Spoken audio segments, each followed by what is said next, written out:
Përshëndetje dhe mirë se erdhët në programin 200. Kësaj radhe kemi një emision special i cili siç po e shihni nuk vjen nga studiot e programit 200. Do të flasim për rëndësinë e integrimeve për Bashkimin Evropian, sepse dhjetori është një muaj i rëndësishëm i institucioneve europiane. Për momentin jemi në Strasburg dhe prapa mua mund ta shikoni godinën e Parlamentit Evropian. Ndërkohë, pak më vonë do të jemi dhe në Bruksel, ku janë institucionet kryesore të Bashkimit Evropian. Do të cilëm intervista dhe analiza për atë se çfarë do të duhet të bëjë Maqedonia e Veriut që të shkojë përpara në rrugën e saj të integrimeve. Sigurisht që çështjet e rëndësishme kanë të bëjnë me Bullgarinë, me ndryshimin kushtetues, por çfarë impulsi vijnë nga kryeqendrat kryesore europiane? A do të mund të gjendet ajo që thuhet, një gjetje inovative që Maqedonia të shkojë përpara? Për këto dhe më shumë do të mund të na ndiqni menjëherë pas shkëputjes publicitare. Pra, rishihemi pas pak.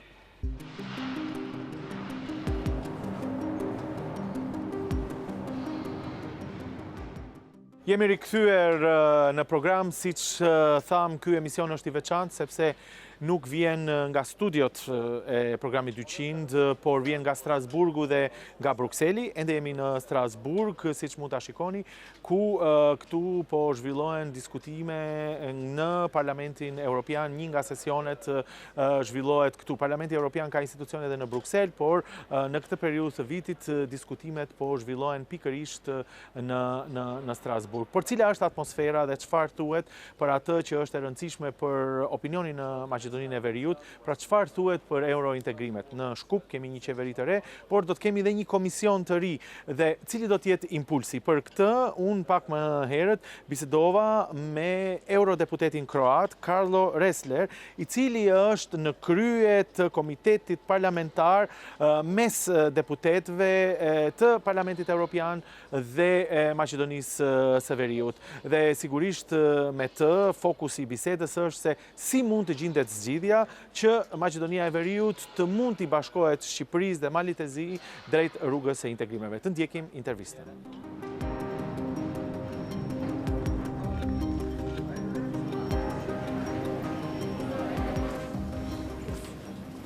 Cilat janë mënyrat me të cilat mund të tejkalohen situatat me të cilat përballet Maqedonia e Veriut për të shkuar përpara drejt integrimeve? Na početku smo novog institucionalnog ciklusa i ovdje u Europskom parlamentu sa Europskom komisijom, ali isto tako i u Sjevernoj Makedoniji.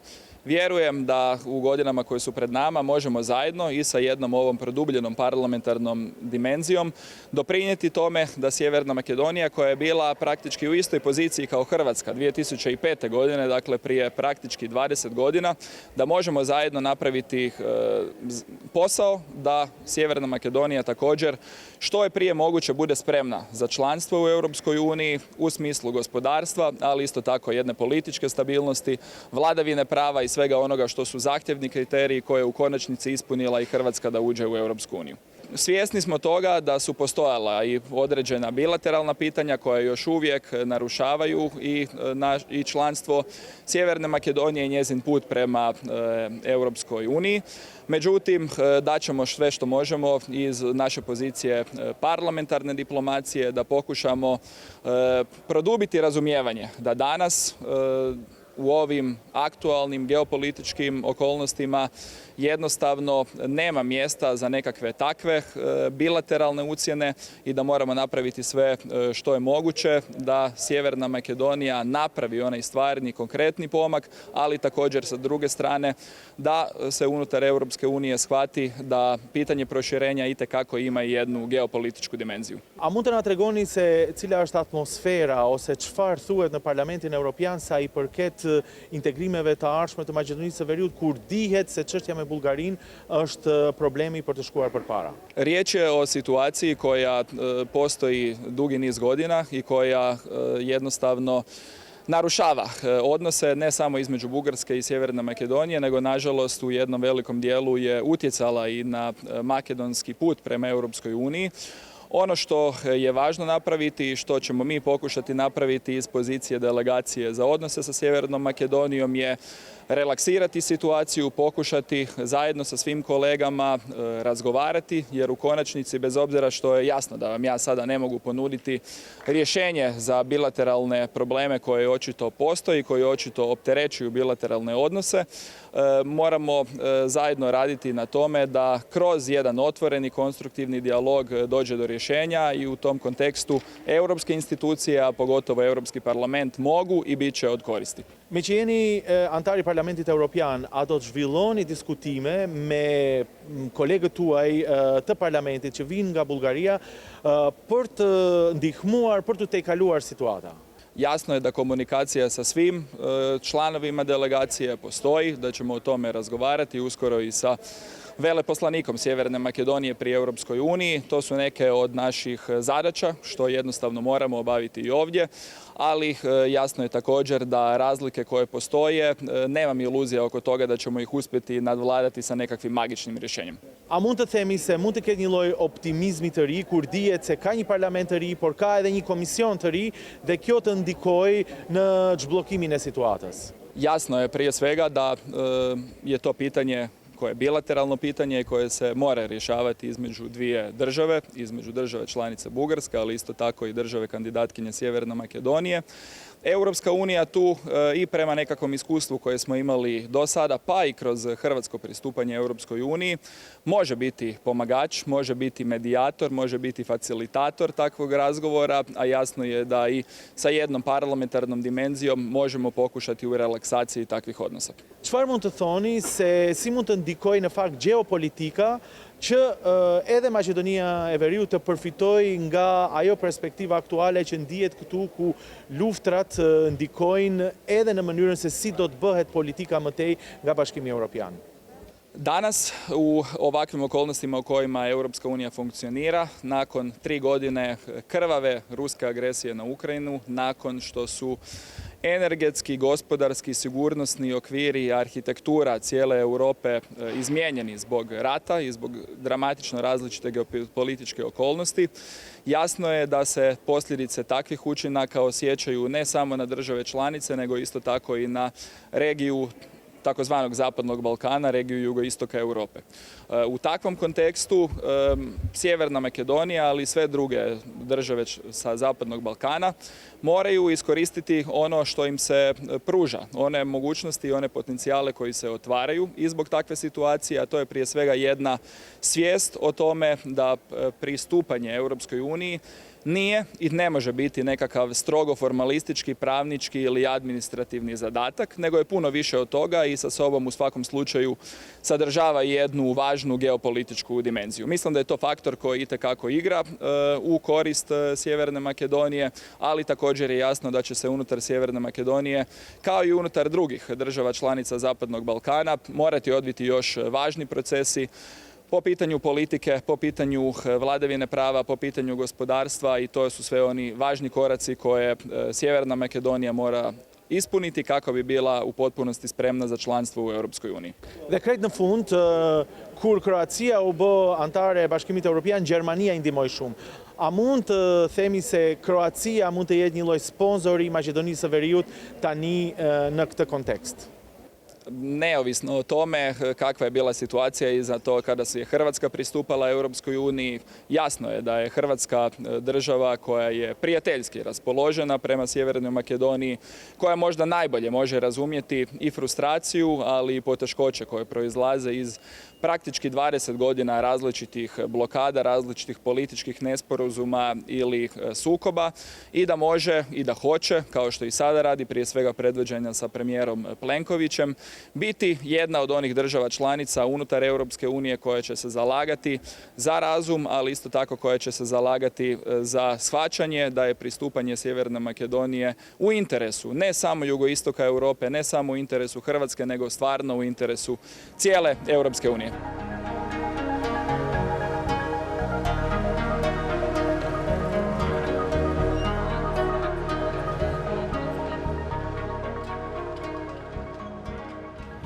Jemi pra në Strasburg dhe sa po do që të bisedën me europarlamentarin Karlo Ressler, i cili ishte, siç edhe paralajmëruan, pra kreu i delegacionit të Parlamentit të Përbashkët mes Maqedonisë së Veriut dhe Bashkimit Evropian, pra Komitetit Parlamentar të Bashkimit Evropian dhe të Maqedonisë së Veriut.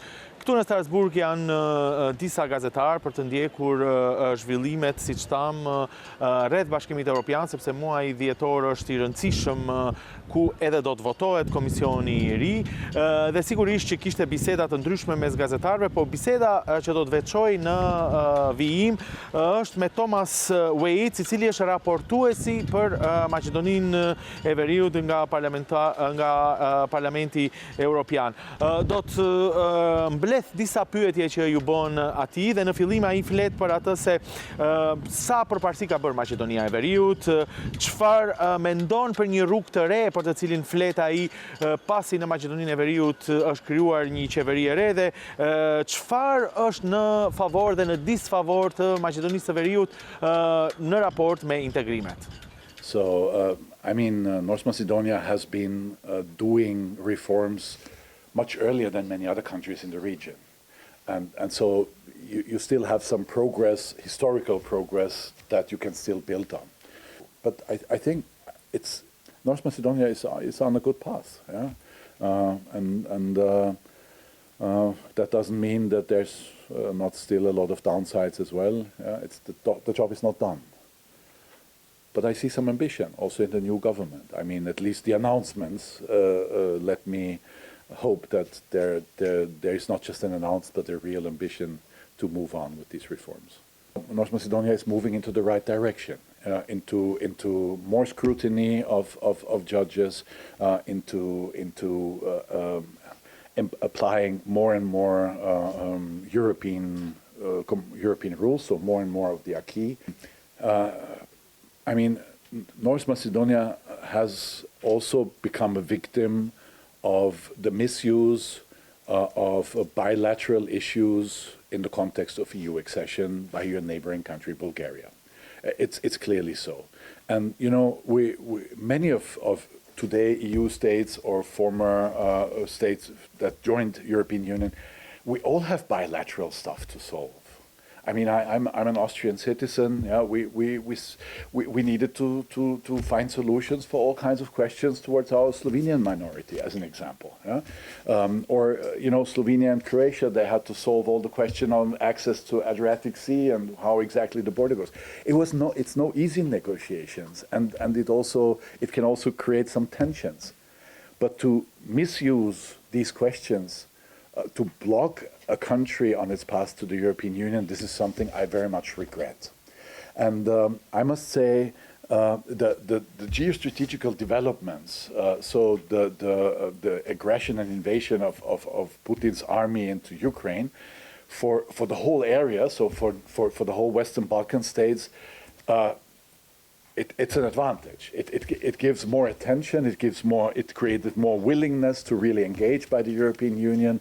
It created suddenly also an understanding in, I would say, all political spheres that Western Balkans is not somewhere at the outskirts of European Union, close to Syria, but it's basically, the inner yard of the European Union. So this helps the region, but unfortunately, in the case of North Macedonia, it also has a downside.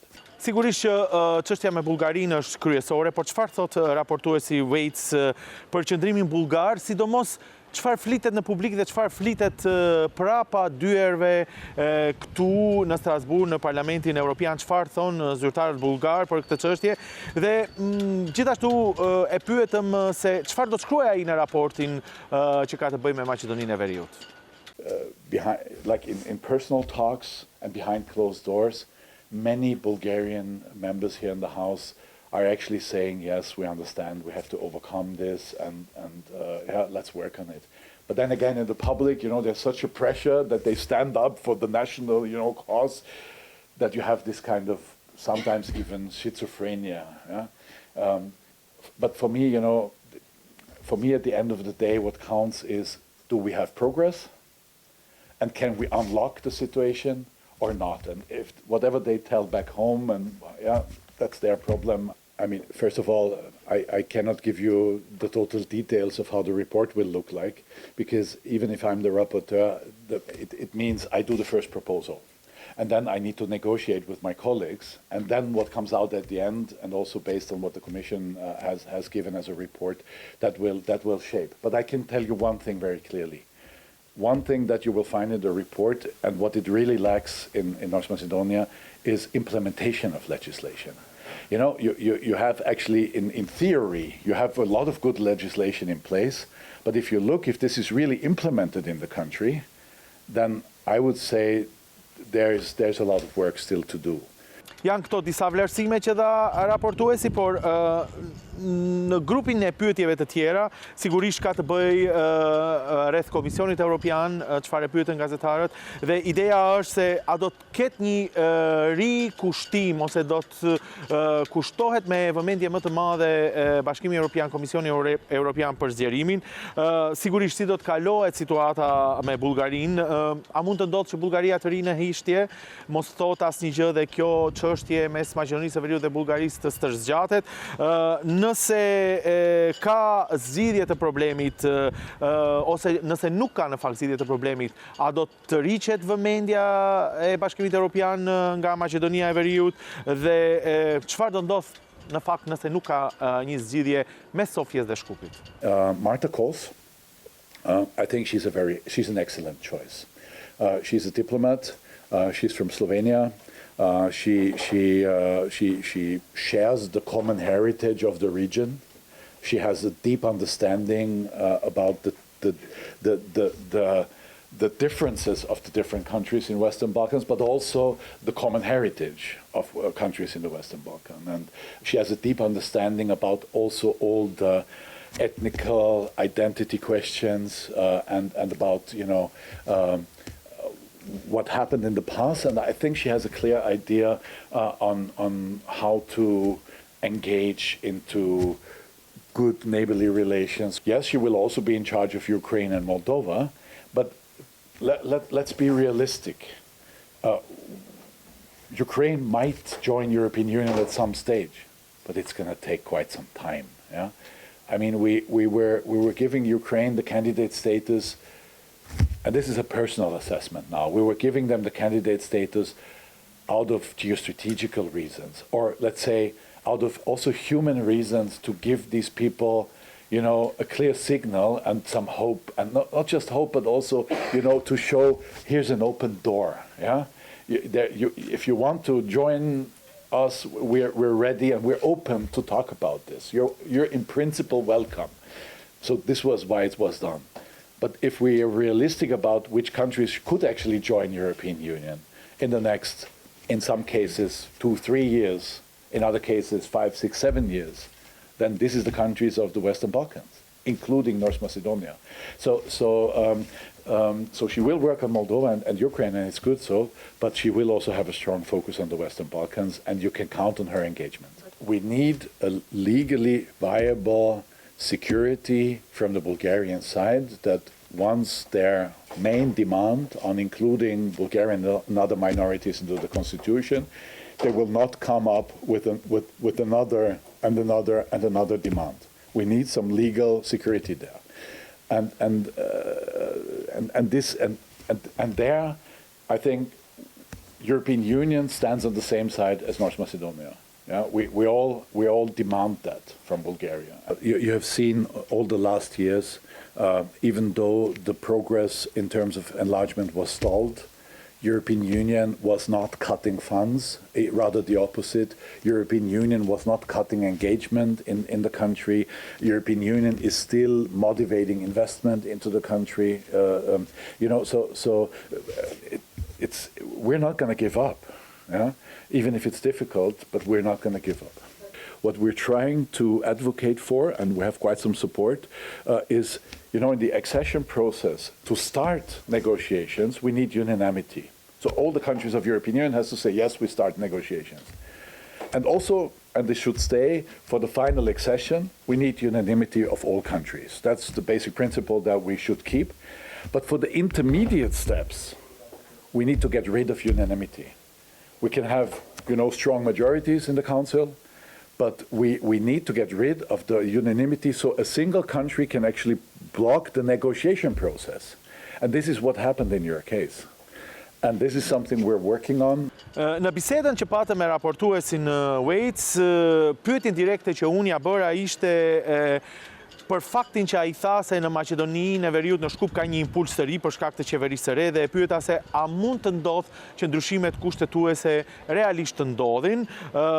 Sigurisht qeveria në Shkup thot se duhet të kishte një garanci që këto ndryshime të ndodhin. A mund ta jap Bashkimi Evropian këtë lloj garancie? Këtë e pyeta unë direkt, por gjithashtu ai flet edhe për ndryshimet kushtetuese si një ide që thuhet që të miratohen, por në fakt efekti tyre të vlej më vonë. A mund të ndodhë një gjë e tillë ose a mund të jetë e pranueshme një gjë e tillë? The political reality is that there are, if I counted right, only 2 votes short of a constitutional majority. And other than a year ago, the government and the coalition nearly has the needed votes to actually deliver on this. And at least I see indications that this government could be willing to do that, and not just for Bulgarians. I think there's 4 or 5 minority groups that then would be included into the constitution, so not to only make it a Lex Bulgaria. Yeah? But I see that there could be some readiness to decide on that, if there are guarantees that there are no more demands coming from Bulgaria to stall and block the process again and again. Because, and I also understand, this government would have really difficulties to explain this to their voters, yeah? If they cannot guarantee that this was really the last blockage of Bulgaria on bilateral. Guarantees be given in some kind of process? That's what we have to work on. That's what we have to work on, yeah? And so I'm hoping that we see a Bulgarian government soon that I can engage with, and the Commission can engage with, and the Commissioner can engage with, yeah, and External Action Service and DG NEAR, we're all in the same limbo in the moment, yeah. I think what is legitimate is that the government demands clarity and security when it comes to the question of new demands. That's legitimate. But to say, well, I decided on a constitutional change, but we decided on it, but it's not going to happen until, I don't know. It's a creative solution, I must say. Could be even an Austrian solution. We're also very creative in these things, but yeah, no, but I don't think that's going to work. Në grupin e fundit të pyetjeve në bashkëbisedimin me gazetarët që kishte raportuesi për Maqedoninë e Veriut, zoti Waitz, u pyet nëse megjithatë mund të ndodhë në të ardhmen një vend tjetër të bllokojë Maqedoninë e Veriut për shkak të një çështje ose ndonjë kontesti. Sigurisht deshim të dimë se kush janë në fakt mbështetësit kryesor në Parlamentin Evropian, në Bashkimin Evropian të Maqedonisë së Veriut dhe pyetja e madhe që ndoshta të gjithë e bëjnë, a është Europa realisht e përgatitur t'i hap dyert e saj për vitin 2030 siç flitet me të madhe? And that's why we have to overcome unanimity in the intermediate steps of negotiations. And it's not, by far not only based on the Bulgarian North Macedonian issue. Can I share that? Yes, I can share that with you. I take an Albanian example again. There was a mayor of the village of Himare on the coast, southern part of the Albanian coast. You have partly Greek minority there. The mayor is a person called Mr. Beleris, and he was recorded in vote buying.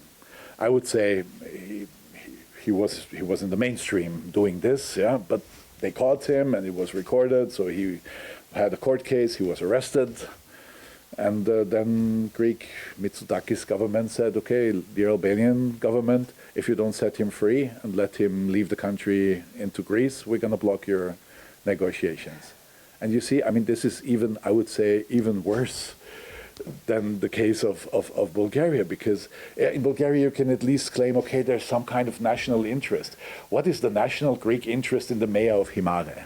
Unfortunately, bilateral issues are more often misused, and it's basically then the European Union misused for the sake of bilateral interests of the one or the other country. So just to give you this one example, so we urgently need to change this procedure here, and majority of the House is aware, Commission is aware, and I expect that you will see a proposal in this direction coming soon. There's a lot of Croatian members now engaged in the region, yeah, and some are not all too happy about that, and you know, also Croatians are pretty good in describing their national identity issues, yeah, as you know. But on the other hand, they know the region well.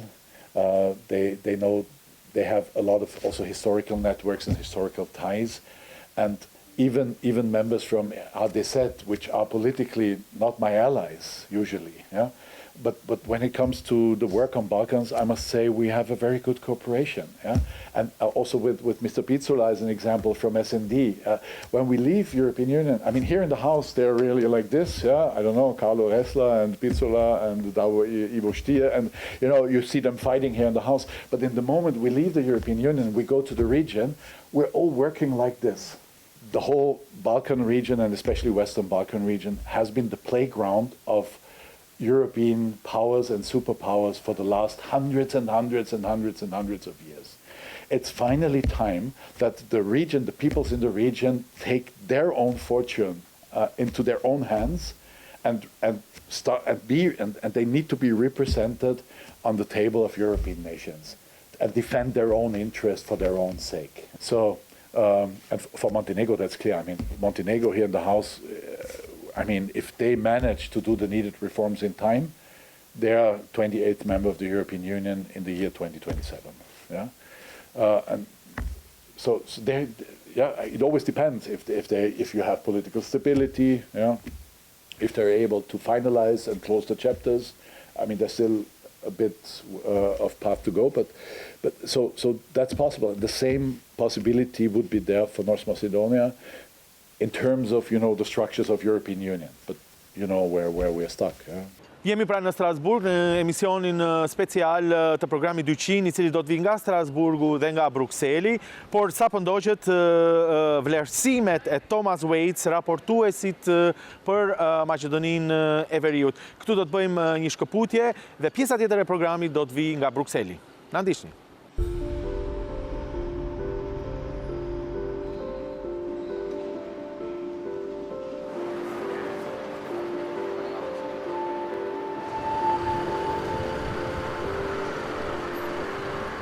Jemi rikthyer në program dhe ky emision është i veçantë sepse që në çeljet e programit kemi thënë se pjesa e parë vjen nga Strasburgu dhe pjesa e dytë nga Brukseli. Janë dy kryeqendrat e institucioneve europiane dhe është muaj më i rëndësishëm për Bashkimin Evropian. Këtë vit sidomos, sepse u zgjodh komisioni i ri dhe tashmë kemi një komision të ri, zonja van der Leyen do të jetë në krye të Bashkimit Evropian, nëse mund të themi kështu.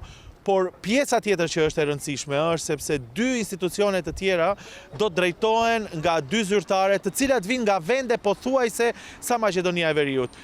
Politikën e jashtme të Bashkimit Evropian do ta drejtojë zonja Kallas, ish kryeministre e Estonisë, një vend i vogël që është me territor pothuajse sa Maqedonia e Veriut dhe po ashtu edhe me popullsi, që tregon se edhe vendet tona një ditë mund të drejtojnë këto institucione të cilat janë prapa meje. Ndërkohë një institucion tjetër të rëndësishëm që do të drejtohet nga një vend po aq i vogël, po më afër nesh, është nga Marta Kos, që do të jetë komisionerja për zgjerim, e cila pa diskutim, duke pasur lidhjet me Ballkanin, do të kontribojë shumë për atë se ku do të shkojë Ballkani perëndimor. Në Bruksel pata takime me disa zyrtarë, të cilët në fakt tregojnë se çfarë rëndësie do të ketë ose çfarë politika do të ketë Bashkimi Evropian për Maqedoninë e Veriut, dhe për të sqaruar deklarimet e tyre, këtu kam dy gazetarë, Xhelali dhe Jovani, të dy kanë qenë me mua në këtë udhtim. Këtu zyrtarët e Bashkimit Evropian ende nuk dalin para kamerave sepse komisionerët sapo kanë filluar me detyrë, megjithatë mesazhet janë të qarta për Maqedoninë e Veriut. Xhelal, do të filloj me ty. Shpesh kemi konstatuar se tjetër gjë flasin zyrtarët e institucioneve prapa të cilave ne jemi, dhe tjetër flasin politikanët e vendeve respektive. Por çfarë mesazhe more ti? Atë që unë pata ndjesin ishte se në fakt të gjithë janë në një zë që Ballkanin duhet ta fusin sa më shpejt në Bashkimin Evropian. Po të gjithë në farë forme u bindëm nga këto takime që realizuam se integrimi i Ballkanit Perëndimor në Bashkimin Evropian është një urgjencë politike, geopolitike, por edhe morale. Morale për shkak se edhe Ballkani takon kontinentit evropian, geopolitike për shkak të kontekstit në cilin gjendet bota, Evropa, lufta në Ukrainë e kështu me radhë, dhe politike për shkak të nevojës që edhe kjo pjesë të jetë pjesë e integruar e tregut evropian, pjesë e integruar e asaj që quhet familje evropiane. Por ajo që duhet realizuar dhe që duhet përmbushur nga ana e Maqedonisë së Veriut konkretisht janë ndryshimet kushtetuese padyshim, pra pa asnjë alternativë tjetër dhe pa asnjë mëdyshje ose pa asnjë do të thoja ndonjë rrugdalje tjetër që do të kalonte përtej asaj që është obligim nga propozimi francez. Pra ajo që u tha qartë është se nëse doni të vazhdoni në negociatat për antarësi me Bashkimin Evropian, duhet përmbushni atë që është obligim nga propozimi francez. Shpesh tek ne ka një skepticizëm për shkak të historisë, dihet, mos ta përsërisim, ndërkohë që deklaratat që vinin tani ishin siguruese që patjetër që Ballkani do të duhet të futet në Bashkimin Evropian edhe për shkak të gjeopolitikës. Mendon që ky mesazh përcillet sa duhet tek njerëzit apo edhe tek politikanët? Po nuk besoj, për shkak se kur flitet për dinamika geopolitike, për herë duhet kemi parasysh edhe ndikimet nga jashtë. Ato edhe u përmendën në takimet që kishim, kryesisht janë ndikime keqdashse nga Rusia, nga Kina, të cilat nuk janë edhe aq të kënaqur me rrugtimin e rajonit, por edhe të Maqedonisë së Veriut drejt Bashkimit Evropian. Dhe ajo që është qëllim strategjik i Maqedonisë së Veriut që të bëhet pjesë e Bashkimit Evropian, qëllim i këtyre forcave që nuk duan të mirën rajonit është që ta ndalojnë këtë qëllim, pra ta ndalojnë këtë rrugë. Dhe pikërisht për këtë arsye u kërkua nga ne mediat që të jemi më të zëshëm, të jemi më bindës kur flasim për këto tema me qëllim që njerëzit ta kuptojnë edhe rëndësinë e integrimit në Bashkimin Evropian, por edhe rrezikun nga këto ndikime malinje. Jovan, nekoliko dana isto taka beše tuka vo Strasburg i vo Brisel. Koje je tvoje to čustvo? Da li vistina se raboti za to što se proklamira дека Балканот mora da bude delo od Evropskата unija? Zašto go postavujem ova prašanje? Бидејќи često ova go slušame, no momentalниот сентимент може би е поразличен. Кое е твоето видување? Чувството од сите состаноци што ги имавме тука овие неколку дена и чувството од разговорите кои ги имавме е дека Европската унија има сватено дека Балканот местото му е во Европската унија. Мислам дека само бараат соодветен начин како тоа да се случи. Мислам дека работат на случајот за Македонија. Мислам дека Македонија има сојузници и има пријатели тука во рамки на Европската унија, има пријатели меѓу земјите членки, има пријатели меѓу самата администрација во Европската унија. За жал тоа не е толку препознаено кај нас во самата држава, од повеќе причини ги знаеме и ние, но чувството кое што го добивам тука од овие состаноци е дека сакаат да бидеме дел од Европската унија, дека не се само празни флоскули, дека не се само обични слогани, дека Европската унија сака да се проширува и дека не сака да не земе нас во да бидеме дел од европското семејство. Мислам дека постои вистинска заложба, свесни си и тие за недостатоците кои што ги имаат како сама Европска унија и мислам дека се обидуваат и самите да рефлектираат како да го променат тоа. Секако едно битно прашање е што ќе се случи во односот Скопје-Софија. Тоа што слушнавме тука е сепак дека мора да има уставни промени, но исто така и се работи да има некакви гаранции дека нема понатаму да има билатерални прашања кои на некој начин ќе придонесат нели овој процес да трае уште подолго. Но дали мислиш дека овие пораки ги примаат и нашите политичари, бидејќи без нив овој процес нема да почне?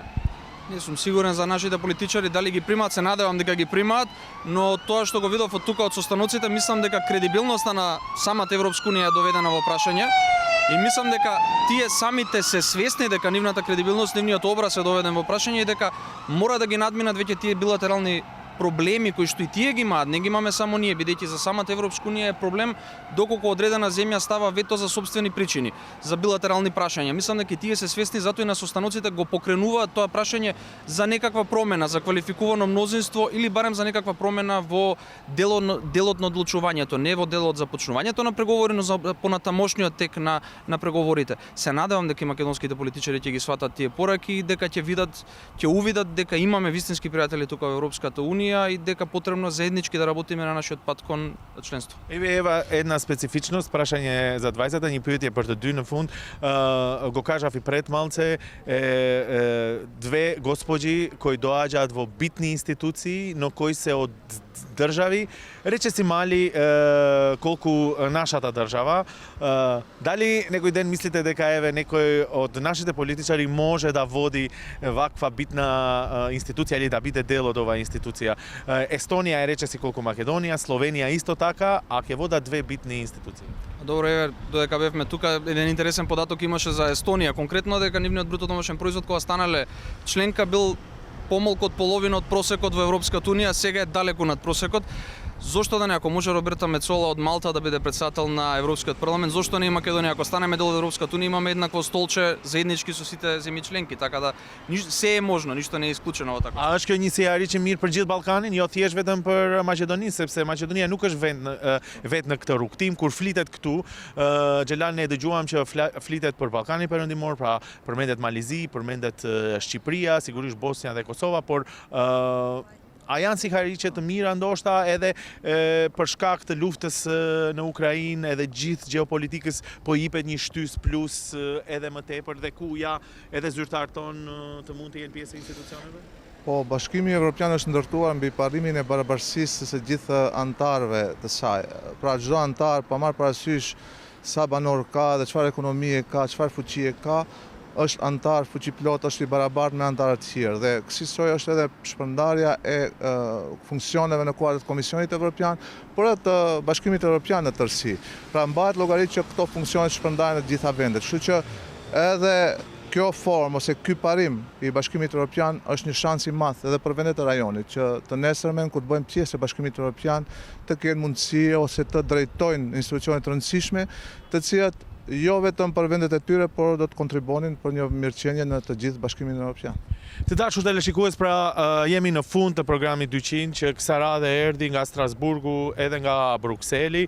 Atë që mund të themi në fund, në javën e rëndësishme për Bashkimin Evropian është se realisht ka një entuziazëm dhe një çlirim për shkak të votimit në Parlamentin Evropian të Komisionit të ri, por gjithsesi edhe një moment ku do duhet të lihet të paktën pak kohë që komisionerët të fillojnë të marrin detyrat e tyre ashtu siç duhet dhe pastaj të veprojnë më tej. Paralajmërimet janë se nga Bashkimi Evropian do të ketë vizita në rajon, sidomos edhe në Shkup, sidomos do të ketë vizita edhe në Sofje dhe në Shkup për të tejkaluar situatën dhe për t'i dhënë një shtys procesit të integrimeve. Këtu ne do të përfundojmë këtë program, sigurisht programi 200 do të vijë sërish javën që vjen. Deri atëherë, mirupafshim.